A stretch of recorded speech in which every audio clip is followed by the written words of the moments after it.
In 2007, Adult Swim aired a show called Xavier, Renegade Angel.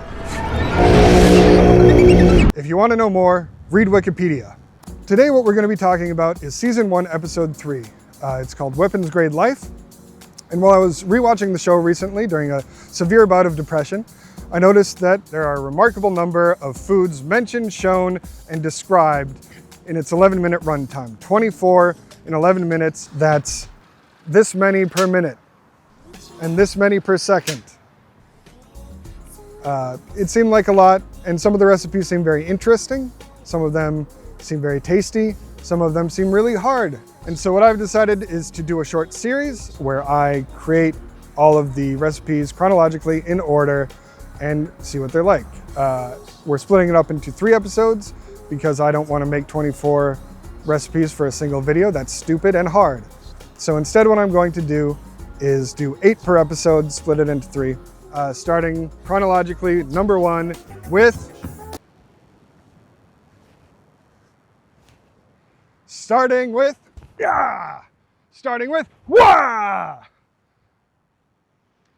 Robbie's not slow.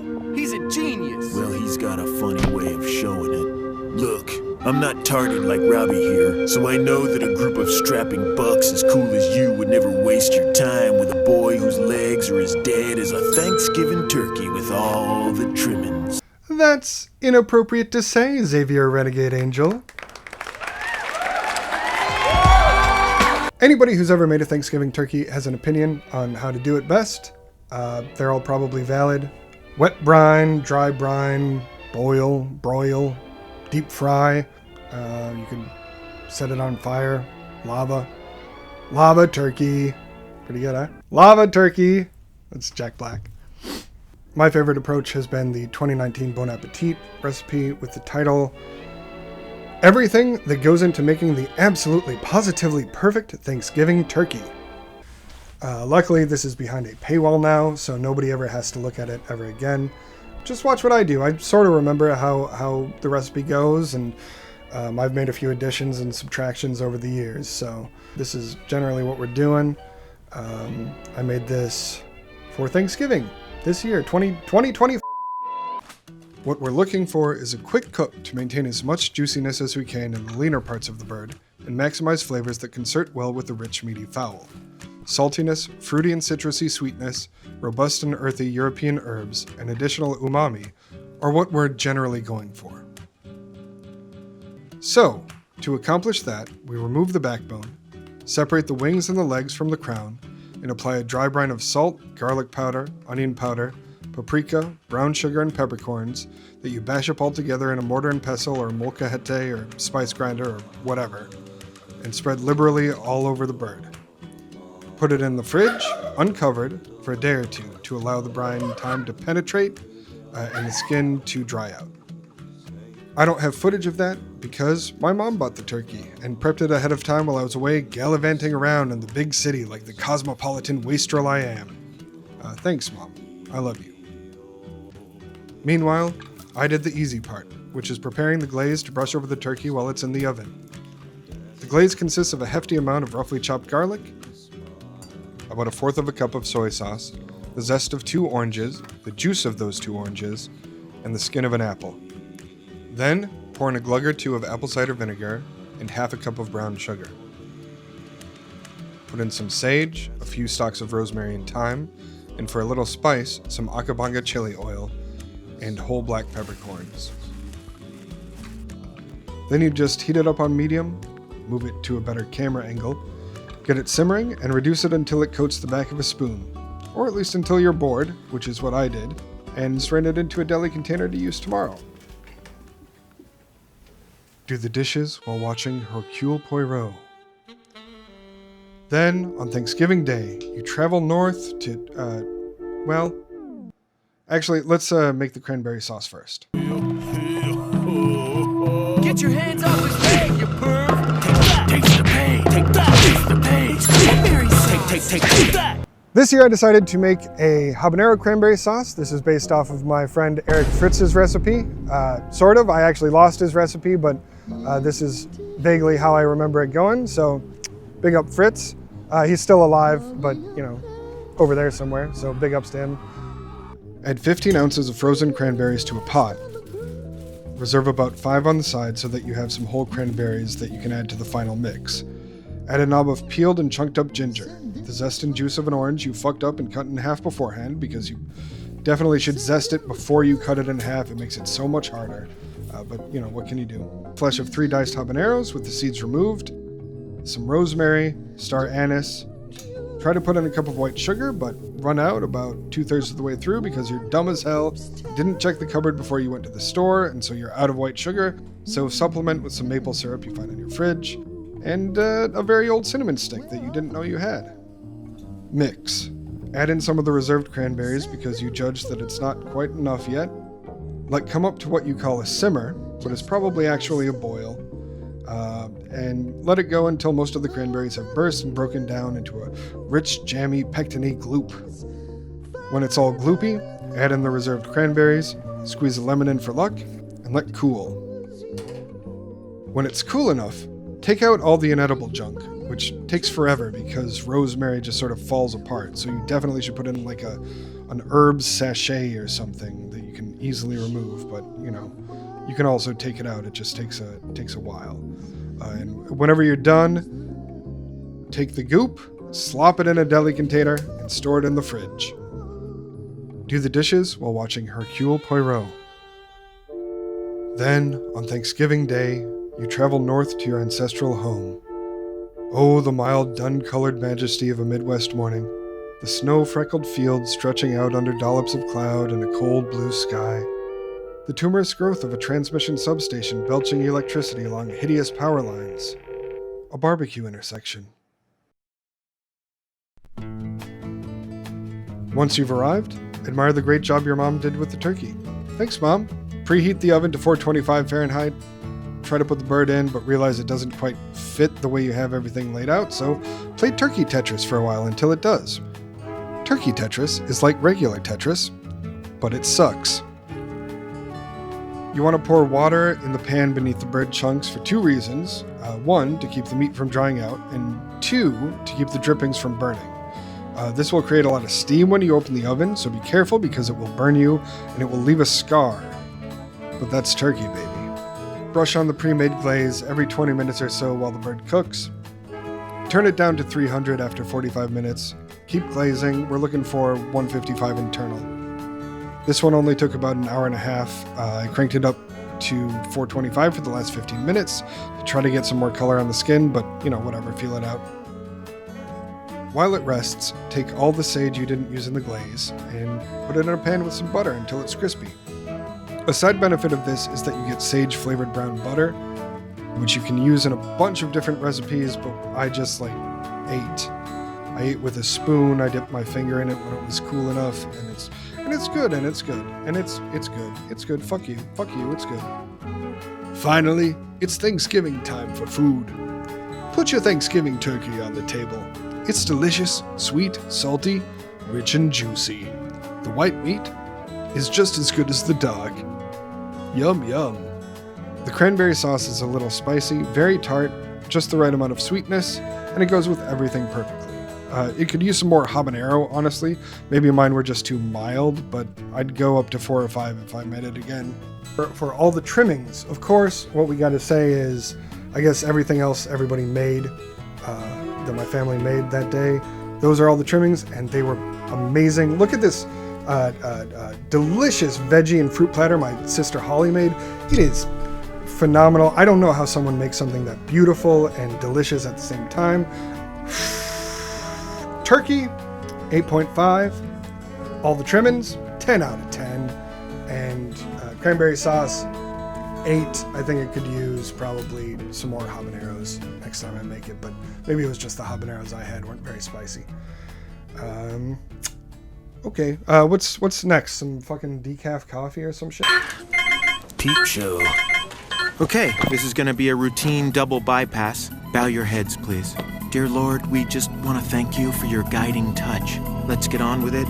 Scalpel, Lord. And, oh Lord, we just pray you can make a lateral incision in the chest of your cavity. And in this time of need, O Lord, we just pray you replace the arterial vallus with a synthetic flange grappler. I said arterial vallus, Lord. Would you switch to decaf? Come on! I'd like to see this guy pray an abortion.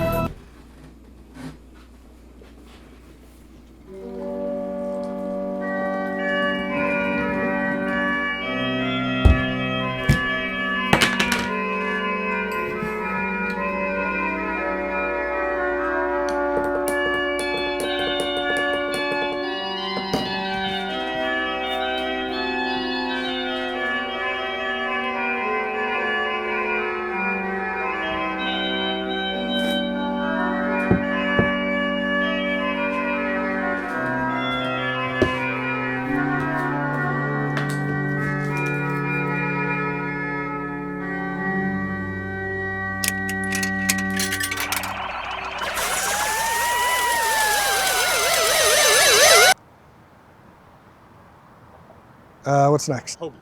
Hoagie, yeah. White, Lord? Hoagie, Lord? This is a Hoagie. Don't you mean hoagie? Today Well, I'm going to show you yes the and 6-component framework that Join you the need 6 in ABC order to All start day making chicken Caesar Caesar hoagie. Sliced up, filled with a healthy amount of olive oil and vinegar. A hoagie is a type of submarine sandwich. There are a lot of different opinions that many people have in many different ways in many different places about what differentiates a hoagie from a hero, from a sub, from a grinder, from a po' boy. Po' boy is another one. I don't know what any of those differences are. I know that generally it's Italian bread, cold cut deli meat slices, some cheese, provolone, some Italian seasonings, and then you eat it and it's good. So that's what we're gonna do.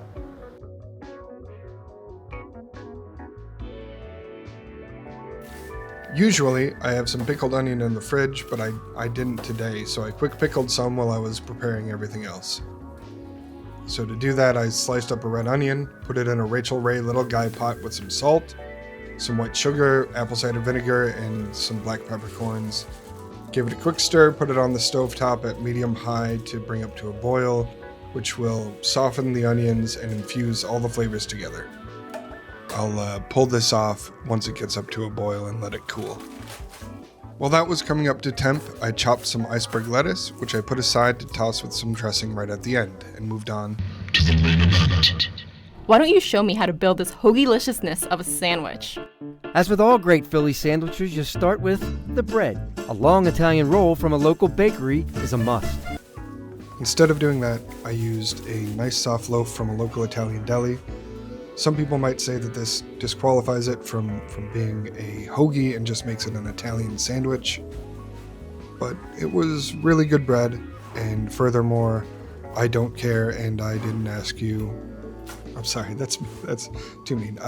Thank you for your valuable input. And no mayo. Never, ever no mayo. So I start by applying a layer of Duke's mayonnaise to both halves of the Italian loaf, which adds a nice fatty tang and also prevents the bread from getting soggy later on. To the top half, I added an additional coating of Calabrian chili paste, which provides spice and depth and a little, peppery fruitiness. Then I shingled on 3 types of Italian cold cuts: capicola, or capicola, some hot Genoa salami out of Missouri, the Italy of the Midwest, and some Genoa out of Germany, the Italy of Europe. Then I layered down some provolone, sliced up a tomato, seasoned it with a little salt, put that on top, sliced up some of the remaining raw red onion and put that on top, along with the quick pickled red onions from earlier. They're finally cool and ready to be added to the sandwich now. Finally, I dressed the pre-chopped lettuce with some bullshit influencer olive oil, some red wine vinegar, a sprinkle of salt, and a hefty amount of freshly cracked black pepper. Toss all that together, put it on top of the sandwich, and close it up. You're done. You could wrap this in wax paper or aluminum foil, which would help seal in the flavors and would be a better long-term solution. I'd usually do that, but this is a video and you guys need to see the sandwich, so I left it unwrapped. Here it is. Wow, look at that chin. Looks like the Roland Emmerich Godzilla a little bit, doesn't it? Movies really have the power to change the world. In what city officials are describing destruction since the World Trade Center.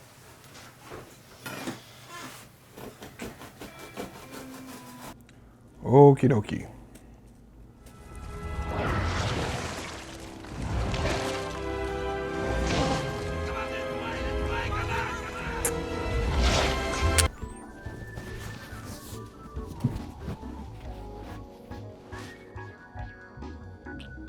It's really, really good. Big flavors. It's a lot of flavor. Has a lot of meat. Has a lot of bread. Luckily, it's squishy enough that it's not too big of a deal. A little spicy, which is nice. The clay green chili peppers taste good in there. Yeah, I'd say that's great. That's a easy 8 out of 10. I don't know why I'm scoring things, but it feels right. So yeah, a hoagie, very nice. I would have gone with it. This guy's pretty good. Of course, I would have gone with the grinder. And so am I.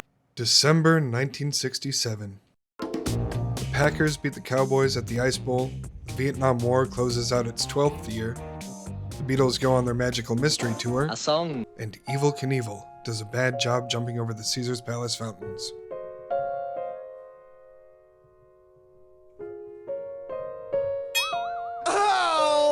And in the journal American Speech, Edwin Ames and Howard Raboy publish an article entitled The Submarine Sandwich, Lexical Variations in a Cultural Context. In this, they explore the regional variations and origins of names for the submarine sandwich up to that point. Here's a map showing the concentration and distribution of the sandwich in 1967. Doesn't seem possible that there's not a Subway on every other block in the country like there was by the 2000s, but I guess America just really needed a pal to promote the sandwich to learn they loved it. The article provides 6 different potential origins for the term hoagie, but only 2 for the origin of grinder. The first is that it's called that because you grind the diverse ingredients with your teeth. I'd like to propose a counterpoint. You also have to do that with literally every other type of solid food. So I'll be using the second, a story about a Grecian American who added to the variability of the sandwich by heating it in an oven and serving it hot. These sandwiches became known as hot or oven grinder.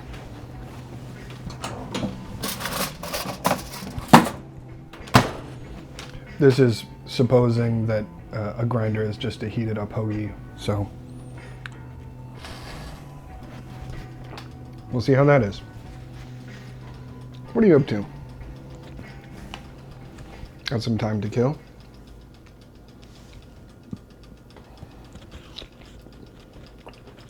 It's a winter tomato, it's not very good because I can start packing stuff up while I wait. Didn't really think about this.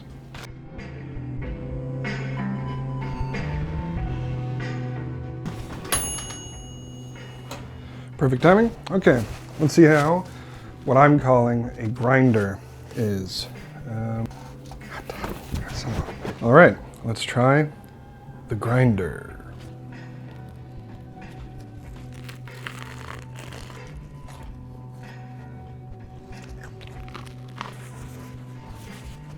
Okay, well, so, cool.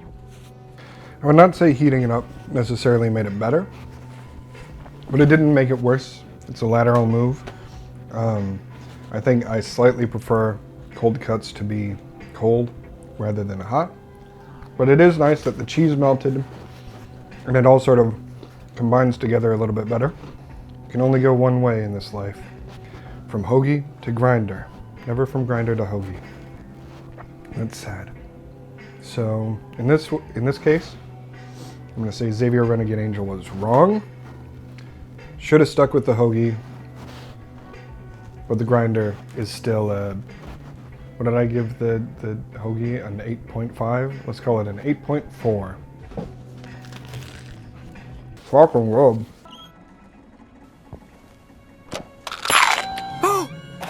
How much did you see? How much did you see? It's just Christian Science.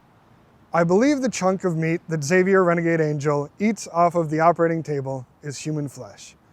Unfortunately, for this video, it is against YouTube's terms of service to eat human flesh. So instead, we're going to be doing the next best thing.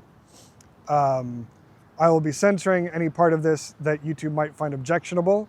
So you'll have to make some inferences, but I'm pretty sure you got it. You can figure it out. You're smart, you're pretty.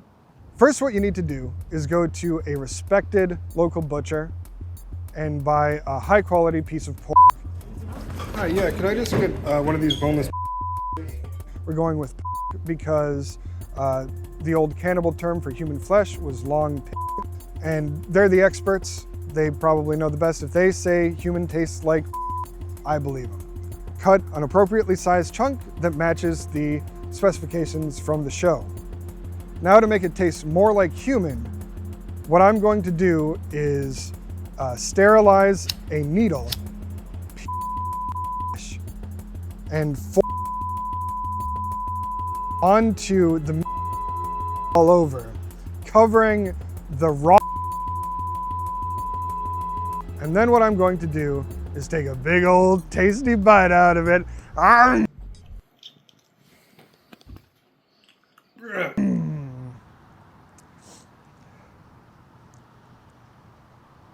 1 out of 10. But was it really a 1 out of 10? Let's return to the footage to see. That's gross. But not as gross as I thought it would be. Clearly, Jonathan declares that it is not as bad as he thought it would be, raising the actual score to perhaps a 2 or 3 out of 10. Human flesh is now on the menu, perhaps, at least in John Phillips's world. Depraved, perverted, disgusting. He should be in jail permanently. Or at least until he dies. How does he explain the fact that his own son's legs make me want to puke all over them? He never says that. These are my inventions. This is spreadable bread. And it's self-eating. Amazing. I feel so... So, spreadable bread that is also self-eating. I think what we got to do first is define our terms. We're going to talk about the self-eating part later, but for right now, let's just stick to what I think is the harder part, which is bread that is spreadable. Let's define what that means quick. For bread, number one, it needs to taste like bread. And by that, all I mean is that it can't be like a cassava bread or a cream cheese-based bread or something like that. It needs to be flour, water, salt, yeast flavored, at least. Number two, it needs to be a slice. And by that I mean, well, let's break it down. So A, it needs to be able to be picked up and eaten as a slice of bread. And B, it needs to be able to have butter spread upon it. Okay, now let's talk what spreadable means. Primarily an amorphous mass. So what I'm saying there is it can't be a pre-rolled like piece of Wonder Bread that then you spread out with a knife. Well, technically that would be spreading bread. I don't think it counts. And number two, it needs to come in a jar. All our best spreadable things come in jars, like peanut butter and other things. Bread varies fantastically in how it's prepared and consumed around the world, but a few variables remain consistent. In the opening chapter of 2023's Traditional European Breads, an illustrative compendium of ancestral knowledge, the authors generalize it in this way. The most commonly perceived variety of bread is prepared by heating a shaped and molded dough formed by kneading and mixing cereal flour, typically wheat flour, with water, salt, and a leavening agent. They go on to describe three elements that separate bread from other types of baked goods: the crust, the crumb, and the formation of gluten. The crust appears as a continuous compact envelope developed around the bread during baking operation, and the crumb is characterized by a cellular structure. An essential component of bread is the formation of gluten, a process which does not occur in other bakery products, such as cakes, to any significant degree. Crust is formed when the dough develops a skin and forms a crust as moisture evaporates from the surface of the dough during heating. For our purposes, this immediately poses a problem. Our definition of spreadable precludes any external source of heat, as we'll just be applying the spreadable bread directly onto a plate in a normal dining setting. This won't allow for any time for a crust to form in any meaningful way. However, giving it a little thought, I'd say that even if you cut the crust off a piece of bread, it remains a piece of bread, so whatever. As they say in Murmansk Oblast, fuck the crust. The two more important elements are the crumb and formation of gluten. The crumb is the aerated structure within the bread, all the holes and shit created during the rise and bake. The gluten is a structural protein developed when cereal grains are mixed with water and kneaded, and gives bread its signature elasticity and bite. So, if crumb and gluten are what define bread, then we already have our solution. I'm sure you can see where I'm going with this, but I'll walk you through it for fun. Crumb, as far as my tiny brain can tell, can only be created through the traditional method of bread making. This isn't a problem, as traditional bread already exists in fairly large quantities. So I take a few slices of Wonder Bread, and with a naturally fairly tight but existent crumb, tear them up, and blitz them into breadcrumbs. Now we have a crumb, breadcrumbs, ready to be repurposed and reconfigured into whatever form we want. This is gluten flour. It's not dissimilar from regular wheat flour, but it has a higher protein content that encourages gluten development. You can, and should, use this to make meat substitutes like seitan. Today I'm not going to, I'm instead going to use it to make something thinner, a gluten paste. I toast it first to get rid of the raw flour taste, and then I mix and knead it with a spatula until it's a thick, goopy paste. Then I mix the breadcrumbs we've already prepared into it. Now what we have is an amorphous mass that has both crumb and gluten, and we're just about done. Hey, you fucking idiot! I bet you thought I had forgotten that this was supposed to be self-eating bread. Well, I didn't. And for that, we're going to delve into the realm of science with a little thing called amylase. I don't have the bottle with me, so I'm gonna After Effects it in here. I'm gonna make motion tracking harder for myself. There you go. So, amylase is a naturally occurring enzyme. It occurs in human saliva.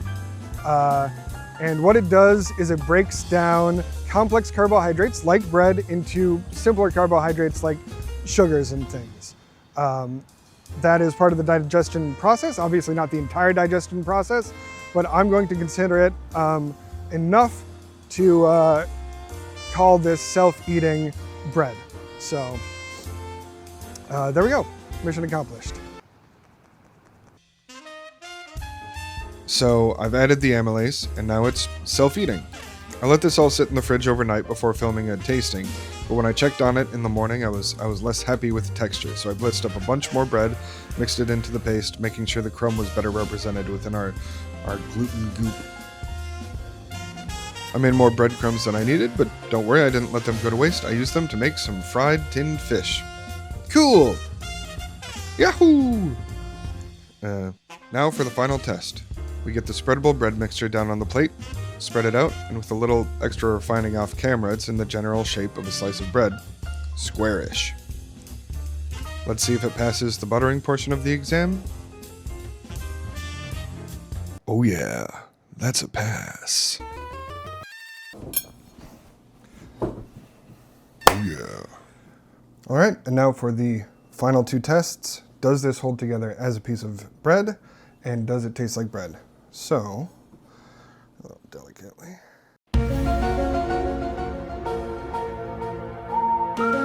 Well, I'd say that's a piece of bread right there. It's a piece of something. A little bit of butter on it. Let's give it a taste. Well, as you might imagine, being made entirely out of bread, this tastes like bread. It holds together like bread. It spreads, unlike bread. It is also self-eating, and it will be eating itself inside of me now, which is something I hadn't really considered and did not look up the ramifications of. That's a 9 out of 10. I gotta use the bathroom. I got that covered. But my greatest ambition, I don't know if I'll ever achieve. I want to make life in a petri dish out of inert chemicals. I can't do that. See you next time. Bye. Bye. Bye. Bye.